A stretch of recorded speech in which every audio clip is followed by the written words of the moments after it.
தமிழக வெற்றிக் கழக தலைவர் விஜயின் சுற்றுப்பயணம் அடுத்த 2 வாரங்களுக்கு தற்காலிகமாக ஒத்திவைக்கப்படுவதாக அறிவிப்பு வெளியாகியுள்ளது. கரூரில் விஜய் பிரச்சாரத்தின் போது கூட்ட நெரிசலில் சிக்கி 41 பேர் பரிதாபமாக பலியான சம்பவம் தமிழகம் முழுவதும் பெரும் அதிர்வலைகளை ஏற்படுத்தியிருக்கிறது. இந்த விவகாரம் குறித்து விசாரணையில் இறங்கிய போலீசார் கரூர் மாவட்ட செயலாளர் மதியழகன், தாவேக பொதுச் செயலாளர் ஆனந்த் ஆகியோர் மீது வழக்கு பதிவு செய்தனர். இதில் மாவட்ட செயலாளர் மதியழகனை கைது செய்து விசாரணை மேற்கொண்டு வருகின்றனர்.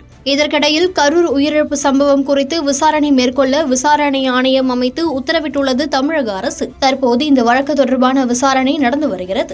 இந்த நிலையில் கரூர் விவகாரம் குறித்து எந்த விளக்கமும் அளிக்காமல் மௌனம் காத்து வந்த தாவேக தலைவர் விஜய் நேற்று திடீரென வீடியோ வெளியிட்டு விளக்கம் அளித்திருந்தார். இந்த நிலையில் தமிழக வெற்றிக் கழக தலைமை நிலைய செயலகம் முக்கிய அறிவிப்பு ஒன்றை வெளியிட்டுள்ளது. அந்த அறிவிப்பில், நம் சொந்தங்களை இழந்த வேதனையிலும் வருத்தத்திலும் இருக்கும் இந்த சூழலில் நம்முடைய கழக தலைவர் விஜய் அவர்களின் மக்கள் சந்திப்பு நிகழ்ச்சி அடுத்த 2 வாரங்களுக்கு தற்காலிகமாக ஒத்திவைக்கப்படுகிறது என கூறப்பட்டுள்ளது. அது மட்டுமின்றி மீண்டும் மக்கள் சந்திப்பு தொடர்பான புதிய விவரங்கள் பின்னர் அறிவிக்கப்படும் என அந்த பதிவில் கூறப்பட்டுள்ளது.